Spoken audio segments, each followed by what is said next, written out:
How you guys doing today? It's Anthony Ganji. Welcome to another episode of Tear Talk. Guys, we got a treat for you.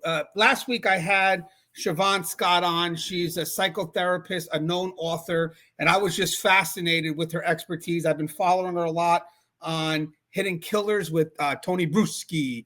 I like to think of him as a fellow New Yorker, but I don't think he's from New York, but it sounds like a New Yorker. But it sounds like one of the guys, one of my paisans. So either way, I just love her work. And during the show that we were doing, we were talking about, I believe, Jacqueline Torres Garcia, the Mimi case. If you guys haven't seen it, I highly recommend you watch that show because we break down the family dynamic. But she mentioned that she was an author. And one of the books that she wrote was Nightbird Rising, and it's healing from trauma with Shavaun Scott. And I found out during the episode, the reason why she is so good at what she does is because she lived it.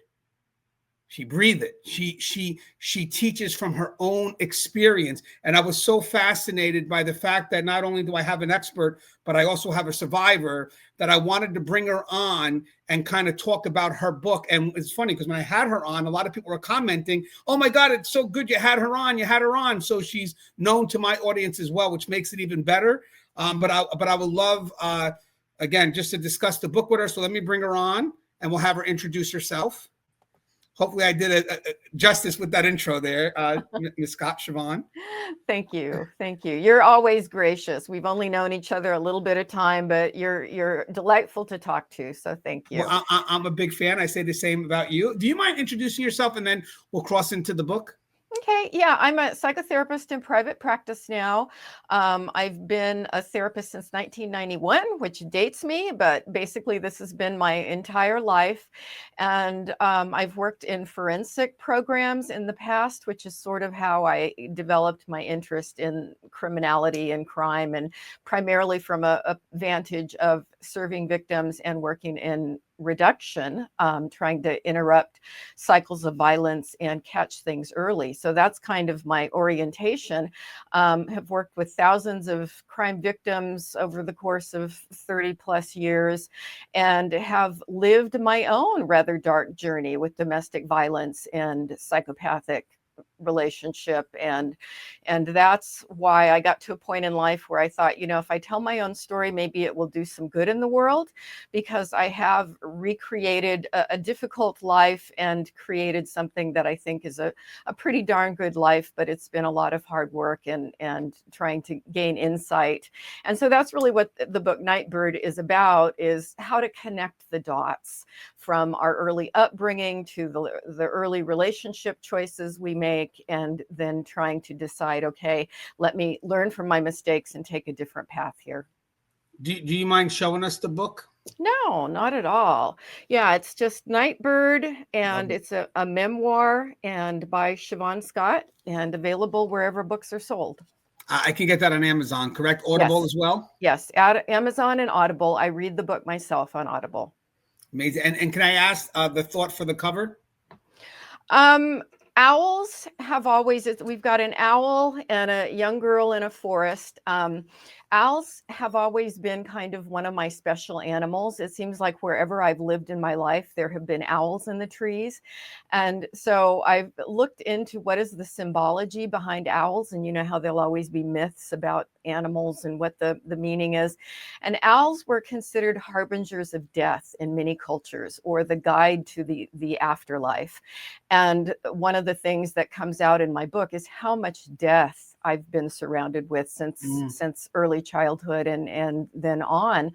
And so I've had to sit with death a lot, and I've just kind of learned to embrace it. And I sort of see the owl as sort of this spiritual teacher. The owl also represents wisdom, and that's certainly been one of my goals, through life, is to gain wisdom from all the crap that happens and try to share that with other people. And then the symbolism of the forest. I grew up in the desert, and as a little kid, it was always my dream to live in a forest with a place that was green.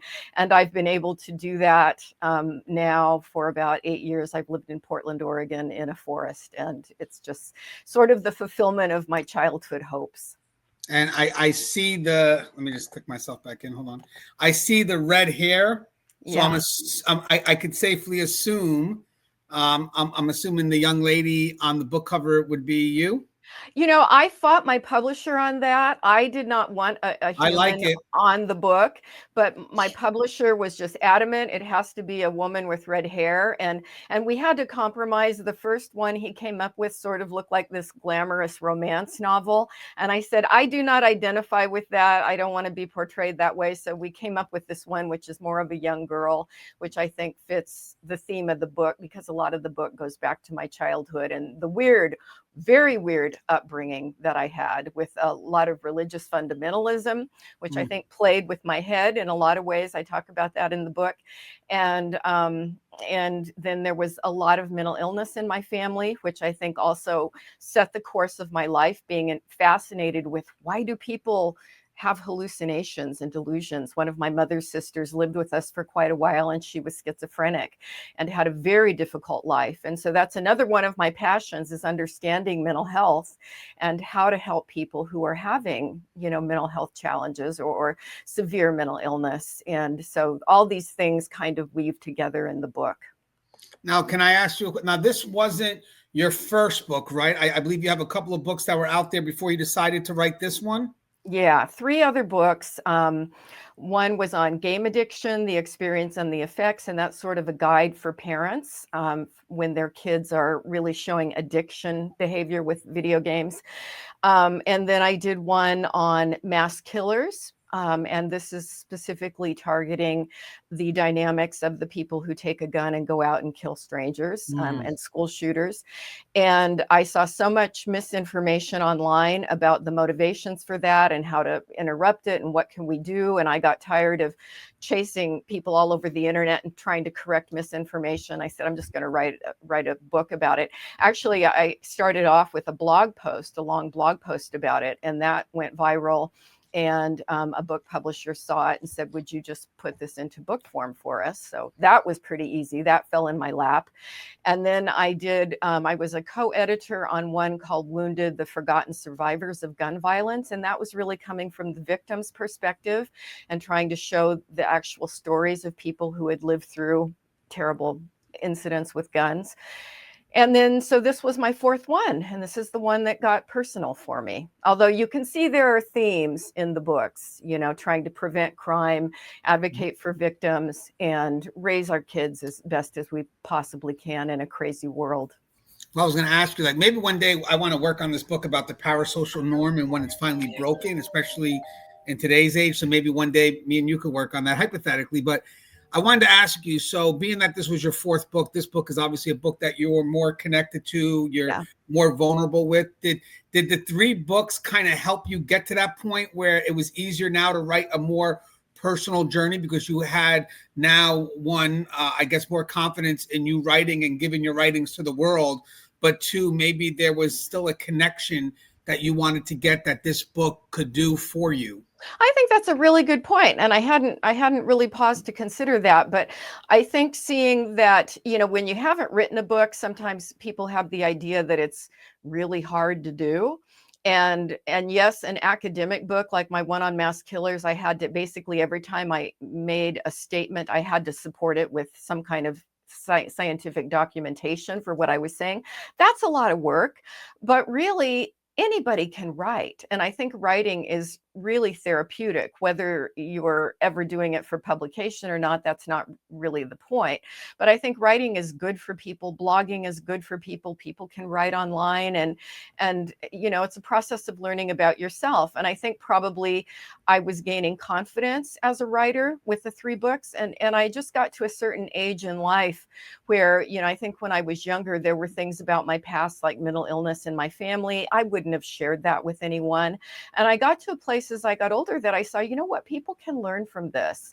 And they can learn that therapists can be in domestic violence relationships and be clueless about what's going on when they're in the middle of it, because of the different psychological, we're all human and we all carry damage from our past in different ways.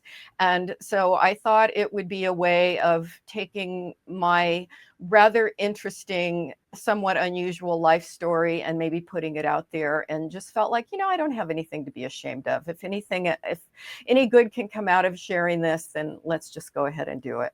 So I kind of see like this book, you're playing two roles. You're the patient, but you're also the psychotherapist. That is the dual voice. Dual voice is this is How what is was, that managed though? I mean, you how know, are you able to separate yourself far enough to be able to be both those voices? it just sort of happened over time. It happened gradually in my own writing. As I got into memoir writing, which was about 8 years ago when I first moved to Portland, and I started taking memoir classes and being in writing groups and making friends who were writers. And we were all just writing about our past. That's sort of what people do in memoir classes, you know? And I started to connect dots that I hadn't really consciously connected before. And I started to see patterns. And then my therapist brain kicked in because this is my day job, right? It's what I do all the time, is helping people connect the dots of their lives and make sense of it. So just the act of writing was incredibly good therapy for me because it allowed me to have that dual perspective of looking at this. If this were someone else's story, how would I see all the dots connecting here and why they made the choices they did and how they ended up in the situations they did? And so it really wasn't something I set out to do, but it was just sort of this dual view of all of it that just came naturally. And before we dive into the book a little bit, I was wondering, do you, I guess, as I said, you're kind of like your own therapist when you write. Do you, I mean, now after you've gone through this, you said you start off with memoirs. I mean, do you see yourself differently as a therapist now that you were kind of your own client? I have always had tremendous compassion for people. And I think that also comes out of being raised in a family where people had some pretty big psychological problems. And so I've never been a judgmental person. And so I think one of the things that has come out of this process is I can be hard on myself and I can be perfectionistic and I can expect so much of myself. And I think one of the big tasks of I'm putting myself in, I'm in the final phase of my life now, right? Maybe I've got 20 years left, fingers crossed, maybe 30. But I'm learning to have more compassion on myself than I had when I was younger. And I think that's probably a very good thing for me. That helps me feel a greater sense of inner peace. So now this is your story. This is where you are most vulnerable, but you also feel in the end you have to have strength while telling it because you can't lead people down a rabbit hole and then get lost there yourself. You have to be able to bring them out. So did you, and we'll get to the book a little bit more depth, but I got to ask one more question. Were you prepared as you were writing this book, what it would reveal? And were you okay? Because at the end, as long as you've gone through this process, you know that you will come out better for it. Mm-hmm. Mm-hmm. Yeah, I really feel like we're all in the process of trying to rewrite the story of our lives, whether we consciously know that's what we're doing or not. And obviously, some people have had really challenging life stories, life histories. They've been through lots of trauma. But I think life beats all of us up just in different ways at different times. And it was really important for me to not just write a story that's dark and traumatic, because it certainly has dark and traumatic aspects to it and pieces of it. But I wanted to write a book filled with light and hope and show the journey that we can all have with, reauthoring our story. So I always say at the end of my life, I look at it as I'm writing a book. And I've had this idea for a long time that my life is a book. And at the end of the journey, I want to be able to look back and say, you know what, I like how that story went. So it was important for me to have that come out in the book Nightbird as well. But I really mean it. It's entirely genuine. I consider myself very, very lucky. This is the best phase of my life right now. And so I'm celebrating it. Yeah, because this is when you know the book was ready to be told. It wasn't something that you could just write and do. This was about timing. This was about making sure that the story was ready for release, but only you would know that. Nobody else would know that. Very true. Right? Yeah. I had to get to a place where I felt, I think, emotionally grounded enough and ready to tell the story. And certainly where the book opens with a very traumatic scene that was devastating for me. And that was not something I was ready to write about or even talk much about 20 years ago when the book starts 20 years ago. All right, so I don't want to go. I want to go as deep as you want to go because I don't want to give away what the book about. But it is your life story. It's a story that needs to be told more, because I think there are a lot of people right now that are in hopeless situations because they just give up and they learn to accept. And you actually, from what I believe, just what I know of you just in a short time, is you don't accept anything that makes your life less than what it's worth. And that's a fight that I think a lot of people lose, because they give up on themselves. I actually just came back from New Hampshire, and one of the big things I told the individuals out there is, when they would blame bad management and all this, I said, you're in charge of your own fulfillment. You're in charge of your own inspiration. Because at the end, when, it is your final days, like you mentioned, all those will become excuses, and you'll be kicking yourself in the ass if you haven't done a little more. So you were meant to go through this because you were meant to tell the story. So what story are you telling? Never give up. Never give up. And people can make mistakes. You can make terrible errors in judgment. I did. I married a very destructive person that caused tremendous harm in my life. And then I stayed in it for far too long, stayed in it for 17 long years.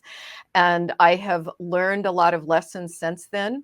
But yeah, be a fighter. Be a fighter. I'm stubborn. I have never given up, even though I have had times of brokenness when I felt like giving up or gave up for a while, But the other key thing that I think is very important and a takeaway from the book, I talk about how at my lowest times, people who loved me and cared about me stepped in to be my support people. And we can all do that for other people, when they need it, and fingers crossed that we have people in our lives that can step in and help us when we're down. So there's that resiliency that sometimes comes from being able to be attached to other good people. And that's really important too. And I hope that comes across in the book. Yeah, I know part of it's also at some point, I think, forgiving yourself. Yes. If that makes any sense, right? Would you 100%. How would that fit in? Yeah. Yeah. Once I became clear on the man I had married, and I fell out of my denial and worked really hard in therapy to gain insight and understanding what is really going on here and how did I get in this situation. I think, very judgmental about myself. How could I have been so foolish? How come I didn't see these things? And that was then so much of the book where I go dipping my toe back into my childhood. Well, of course I didn't see it. I can completely understand it now. And that allows me to have compassion for the choices I made when I was 16 years old, right? And as I say, read the book and don't do what I did, kids. Don't get married when you're 16. But there were reasons I did that. And another thing that I try to bring out a bit in the book, without going into great detail, was the transgenerational patterns in my family. I was from a family of where my grandmother, my mother, all married as teenagers. My mother was only 13 when she married and had her first child. And so I made it to 16, but it allowed me also to look back on the mistakes of my mother in particular, who had a lot of post-traumatic stress, and that affected her ability to function in life and her ability to raise me. And earlier in my life, I had felt very judgmental about her. And she also died when I was 16. So she died very young. I never got to know her really when I was an adult. And so I have so much more compassion for her now, and just think she was a remarkable woman to survive what she survived. And she was not perfect. The damage was done and it showed up. But I see her again as someone who fought, and she really did try. She did her best. Sorry, I lost your sense. That change in perspective, does that come with just growth? Or, I know for me, my mother, she had her demons, but she's an excellent grandmother. I wouldn't change her for the world. She had her demons when I was growing up. Me and my sister got pregnant at a young age as well. Still two beautiful kids. She got pregnant at 16, again at 18. And again, at the same time, my mother was battling certain addictions, and you just kind of get used to that lifestyle. It just becomes the norm. But then my mother goes to a doctor's appointment one day, and they pretty much tell her, you got to quit the drinking and the smoking, or else you're going to die. And she quit it cold turkey. Literally never turning back. And then it makes you wonder, like, she could have done that a lot sooner. But then as we got older, my mother starts to tell us a bit of her past and who my grandfather was, who wasn't a good man at all, and how some of that, made her kind of not become who she was because she didn't want to have excuses for who she was, but it kind of became a defense to not have to revisit it. Not to have to be reminded of certain things that creep on you in the middle of the night when you're not expecting it. So then able to look at my mother with a sense of forgiveness made me start looking at her also with curiosity instead of judgment. Now, so you write this whole book, not on judgment, but on curiosity, where the objectivity is, correct? Yeah. Yeah, definitely. That's a really good way to put it, because I didn't know much about my family history until well after my mother was dead. And a lot of this came from, when 23andMe came out back in 2013, and I signed up for that. And I found all these distant relatives and kids that had been adopted, and people that had different parts of our family life history, things that I had no idea about when my mother was alive. And there were just so many family secrets that people had shame, particularly the women had shame about them, and they didn't talk about them. And so, I became very curious. And as I put the timeline together and saw for the first time a photo of my mother at age 14, she was a tiny little person with this year-old baby and this, a man who was her husband 20 years older than her. That was not my father. It was her first husband. And I just saw the look of trauma on her face. And it was just this, oh my God moment. It's like I had no idea that this was her life, and what a miracle she really was she did make something of herself, and she did try really hard to be a good person, and she made lots of mistakes, but certainly with what life had given her, she did the best that she absolutely could. And I just have so much respect for that now. I wish she had lived longer. She died of a brain tumor, and I wish she had lived longer and I had a chance to get to know her, as an adult. I would have been far more compassionate. Maybe the book that you wrote is a tribute to her. Yeah, I think so. And really, when I look at that book cover and I see the image on the front, that looks like my mother to me. Oh, really? She was a very small woman. Yeah, she was just about 5 feet tall and red hair, and so. I know at the beginning you mentioned something about a murder. Is it a murder suicide? Or in the first thing that the book opens with? Yeah, is it like as I was reading a little bit of it, I apologize. I was supposed to read the whole audio book, but I got caught in a bit of a storm. But with that said, I did start reading some of it. I could listen to you all day. I'm just very fascinated by who you are and what you do. But there was something about your first love. Yeah, no, the book opens and it is a roller coaster. I didn't want to write a boring book, so I said, let's cut right to the chase here. And one of the defining moments of my life is what the book opens with, which is me coming home from work in the evening at night and finding that the house was all dark, and my husband, who I had told that morning I wanted a divorce because of his abusive behavior. And I was just ready. I'd been thinking about it for quite a while. And he had had an outburst the night before. And so I told him that morning I want a divorce. And he was calm. I was calm. And I think he knew I was quite serious and I was ready. And I came home that night to a dark house, and there was a big poster on the front door written in red magic marker on a white poster board, "I'm waiting for you in the dining room." And so this is the opening scene of the book, when I go into my house in the dark and I find his staged suicide. He's hanging in the dining room with spotlights shining on his body.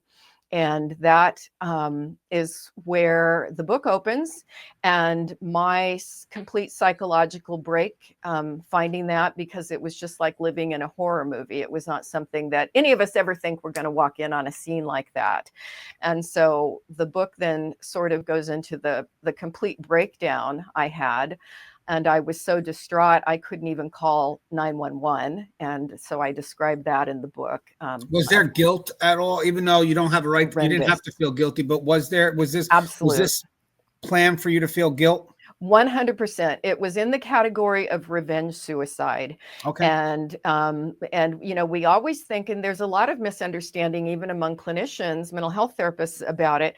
We always think that suicide is about depression. And the book, I hope I make it very clear, I took a deep dive into research on suicide and violence after this. 50% of the time, it's about depression. And major depressive disorder is a beast. We've got to treat it. We've got to keep people, from following through on that. We do what we can. But the other 50% of the time, there are subsets of suicide. One section is people who are terminally ill. And I have friends that have had medically assisted suicide. In one case, a woman did it on her own, but they had, ALS or degenerative diseases. Robin Williams had Lewy body dementia. And so there are people that they make a rational decision. I am done. I am just done. And they take their own lives. Another category are people who are having a psychotic episode. And that's somebody who's having delusions and hallucinations. They may think they're God. They jump out the window thinking they can fly and they die. If they were in their right mind and they weren't psychotic, they never would have done that. And then the final subset category are people who are doing it out of rage, and they're doing it out of revenge. And this is most often a male. It's nearly always when the female partner is trying to leave the relationship or has just left the relationship. And it's actually on the continuum of familicide, which is when the guy will shoot her, then himself, or sometimes they shoot themselves, or they shoot the kids in front of her.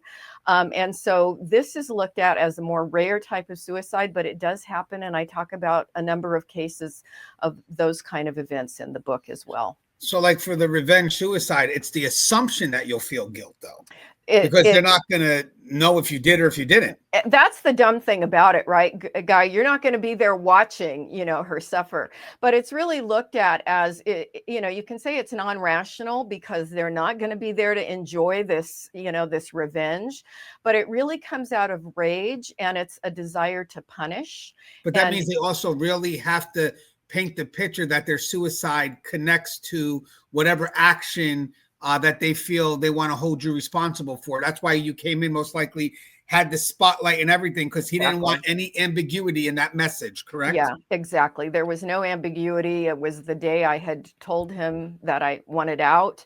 And I know he knew I was serious, and he was a very angry man, which I talk about in the book. He didn't do depression, he did rage episodes, and it was Dr. Jekyll, Mr. Hyde. He could be, as many abusers are, he could be entirely charming and wonderful and, affectionate during the good phase, but the good phases were always interspersed with the rage outbursts and the cruelty and the violence. And it's very confusing. I hope that women who have shame about being in a domestic, or men too, because men can be victims of this, although it's usually the gender goes the other way. But I hope people can see that it's very confusing when, particularly if you come into a relationship like that with certain vulnerabilities, where you tend to blame yourself. And the book goes a lot into my religious history, where I was taught to self-sacrifice, to think that everybody could be saved, that change was possible, and change is not possible for everyone. And so that was one of the reasons I hung on for as many years as I did, because I really thought that this guy was going to go to therapy at some point and have a transformation. And I hope that's a myth that I bust in the book. There are people who are not going to do that. And you need to value yourself enough to just get away and don't spend 17 years, holding on to hope and in love with a fantasy like I did. Yeah. But, and by the way, not to bastardize the beliefs you were raised in, but living like that really means that the outcome of your happiness or value is dependent on someone else's choices. Yeah. Yeah. Very, very true. Very true. Yeah, I mean, you can't save everyone. And at one point, maybe it's okay to be selfish and step away. I mean, I know sometimes people get stuck in the relationships because there's the hope of the idea of who that person is. When were you able to separate that final connection that was holding you back and then actually saying, hey, this is it. I'm done. I'm going to go ahead and no longer be tied to this individual. I'm going to do what's best for me. What was that defining moment that you were able to, decide to walk away? I think it took me about 2 years of being pretty clear, but then needing to have the pathway clear in my mind. And so it's one of those things where sometimes there isn't just one thing, but it's sort of this culmination of things where you're mentally preparing for it. And one of the key things had been a couple years before this happened. He had, interestingly, he had a bachelor's degree in psychology. He was a very smart guy. He was very manipulative, and he knew how to push all my buttons, certainly, and how to make me feel guilty. And I always fell for it. But he had applied for a job as, interestingly enough, a probation officer, which he was not temperamentally suited for. But he did pass the initial interview. He could be very charming. And they ordered, as I think at that time they did on everyone, in-depth psychological testing before he was hired. And he had the testing done, and it was a whole battery of tests, including the MMPI, a really in-depth personality, evaluation. And he was enraged when he was not hired, and he requested a copy of the test results, which they gave him. And I read the report. And the report was shocking because it said he had cluster B personality disorders. And for people who are familiar with any of my true crime commentary, I talk about cluster B personality disorders all the time. And that includes the antisocial personality disorder, psychopathic characteristics, narcissism. And people who are on the internet see a lot of videos about narcissistic personality now. And he had a couple other ones thrown in as well, borderline personality traits. But it was just this really terrible mix of things that were just character flaws. These are not things you can go to therapy and just have it fixed. And I had been making excuses, which I talk about in the book. I said, well, I think he's bipolar. I think he's got ADD. I think it was just, he was traumatized as a child. And I kept thinking like, somebody who was giving him every out imaginable without saying this guy has a character problem. And so reading that report for me was very eye-opening. And I took a step back and started evaluating my own thinking errors and the fact that I was in love with a fantasy. As you mentioned, you're in love with who you think this person is going to become someday. And rather than seeing, no, this person has a very clear, integrated dark side to his personality that's always going to be there, and I need to save myself. And the scary thing about that all is once you come to that realization, it's not just in a moment. Now you have to go back and question every decision that you made that led to that point where this has become that final outcome. So when you notice that, yeah, maybe this wasn't the guy I thought he was, does that force you now to go back to when you first met and, who was I? What was I thinking? Because this really isn't about him. This was really about you. Right. Right. It was about my journey. And yes, I had a lot of therapy, and I was, not all of them were terrific therapists. I kind of had to shop around to get somebody who understood suicide really well and understood this kind of suicide.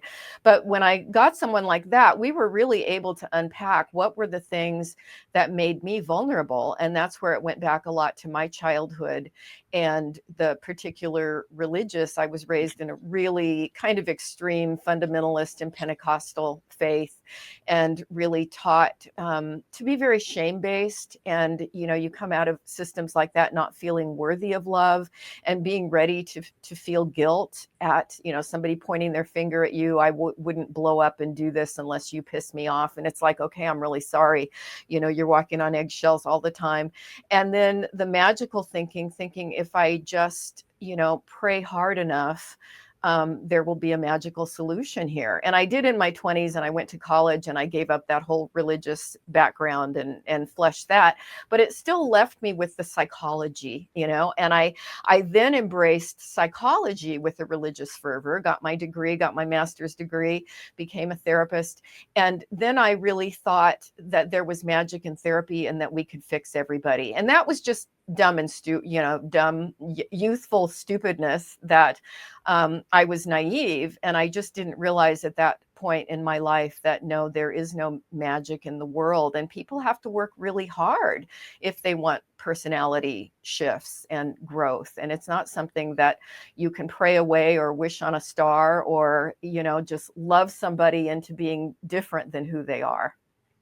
Yeah, and it is definitely a tremendous wake-up call when, if you do have someone that's an expert manipulator, they will hold you responsible for the failure, and they'll play on your guilt. They'll play All on it the because they time. don't have any empathy.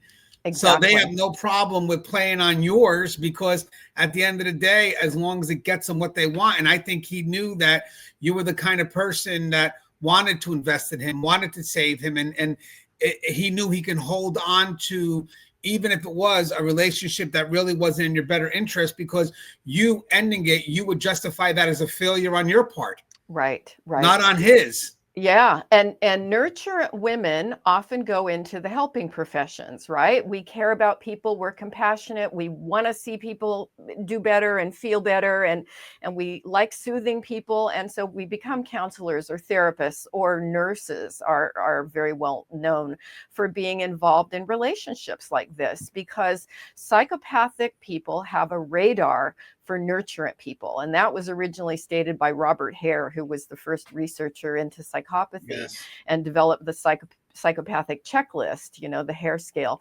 And I was a sitting duck. I was just a sitting duck. And I can look back at my upbringing now and see how I thought as a young woman, and how naive I was, and how ready I was to try to rescue him.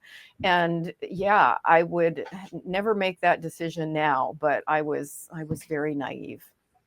And that's why it's good that you wrote a book like this, because this book is able for you to look backwards and then help people make adjustments to their life, just in case they're in it now. And I know your book is also founded on hope, because you got yourself out of it eventually. And I know there's a lot of people right now that lose hope because they slowly accept what they're in, because at this point there is no way out. And then you come out with this book that's a perfect timing. And not only is it just perfectly well written, I'm sure of it, but also you've been there. So you're not someone that's talking from a distance and saying, yeah, you could do it. And it's like, you know, people that write these children books that have no children. It's like, Right.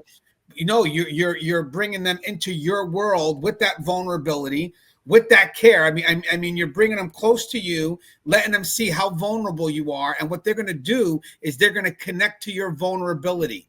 Yeah. And that's what's going to make that book such a well read for anybody that's going through what you have went through, because they're going to see themselves in you. And all you got to do now is walk them from that perspective to who you became, which was the person who made the courageous choice to live the life that you deserve. Yeah.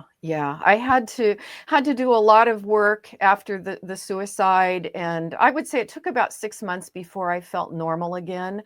But that was very much through the help of certain very key people, certain friends, and a really good therapist, and then just really, I had to do a lot of internal work on my own thinking, and how much was I willing to take responsibility for, and then clearly making the decision that every day of my life is a gift, and I'm not going to spend it with self-torture and shame for things that I never had any control.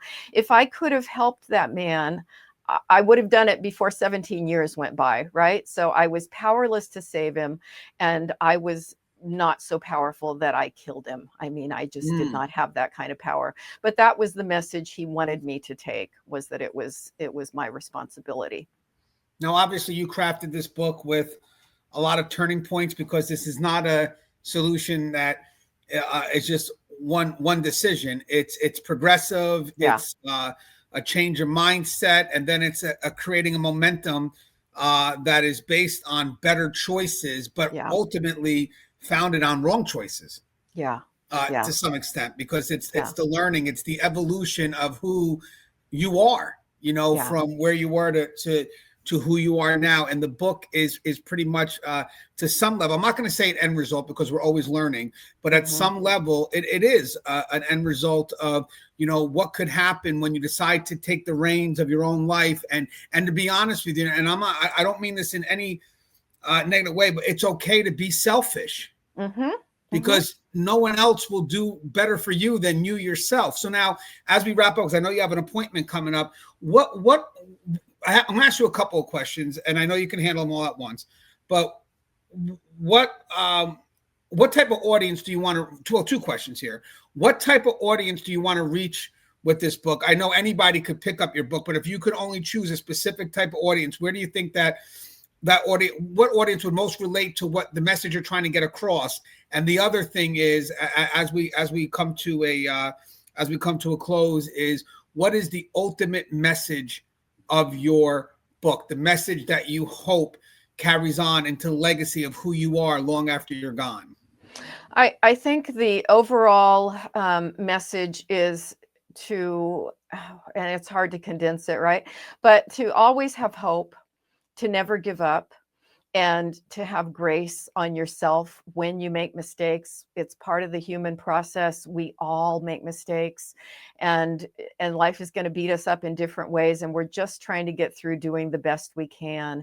And I hope that anybody who's interested in personal growth, I hear a lot from women who have had very similar relationship struggles.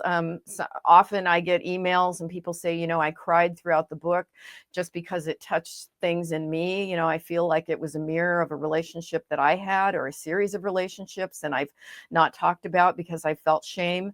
So I hope that it's helpful for people. And then and some of the reviews have been by men who said, wow, this was just gut wrenching, and I now understand my sister's history, or I understand my wife better.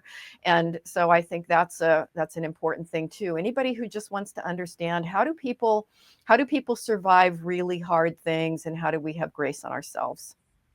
You know what? I think Frederick Douglass said it best, right? Without struggle, there's no progress. I mean, the book that you wrote that will connect to a bunch of people to change their lives only exists because of what you had to go through.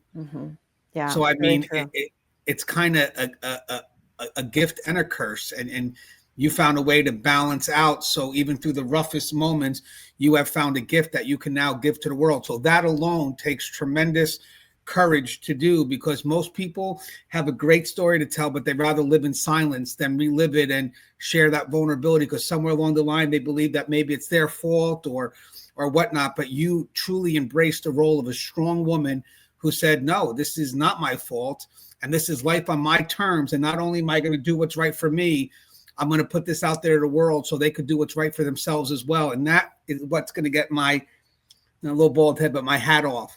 Would you like to say anything in closing? Let's talk about how you can get the book, your other books. And I would like to have you come on the channel again next week. I'm going to get some more topics coming your way, see what best interests you. But whatever you would like to promote, feel free. Yeah. The book is available through Amazon, of course. It's on Audible and paperback and hardcover, and any bookstore can order it. It's by a small publisher, so it's probably not going to be on the shelves at Barnes and Noble, but they can order it and get it for anybody. And if anybody wants to write me personally, they can go through my website, ShavaunsCott.com. I do respond to messages.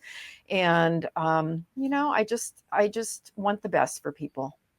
Yeah. I saw you today on Tony Bruschi Live. I commented, but I guess I disappeared into the chat. There's maybe 100 people in there. So I disappeared into the chat a little bit, but as always, it's a pleasure. I would love to do another deep dive with you. I think me and Russ just did a show on the Melody Buzzard case. We talked about paranoia and stuff like that. Maybe that could be a concern. Sure. And then how you define protection when you're at that level of paranoia. So I would love to maybe revisit that with your perspective. And also, just as an update, and I'll provide it on a short, she did plead not guilty, and it looks like the judge let her go home on GPS. So this case just constantly changing. So even if you have time later in the week, hit me up, let me know what your schedule is. And I would like to revisit it again, because I think I could be wrong. I think Melody's still alive, and I don't want this to die in the news. Yeah. I want to keep on doing it until we find her or we get an answer. That's all I care about. But as always, a pleasure having you, Scott. And I'm going to definitely listen to the Audible. And guys, if you get a chance, get the book, guys, because what we could do one day is do a live, and we'll have like a sit down with the author, and I'll take the questions and we'll discuss it with the with the audience. I'll have you guys submit the questions first, and then we'll have a sit down and we'll That would be discuss it. great. Yeah, Yeah, I the only person- enjoy the book club interaction, right? Anthony's That's book what I meant. club. Yeah. Yeah. Yeah, Anthony's book club. Yeah, I like that. Okay, so I'll post this up shortly. And as always, guys, stay safe. If you like the content, I have Buy Me a Cup of Coffee. It's on the below in my description and also on top of my YouTube channel. And as always, guys, stay safe.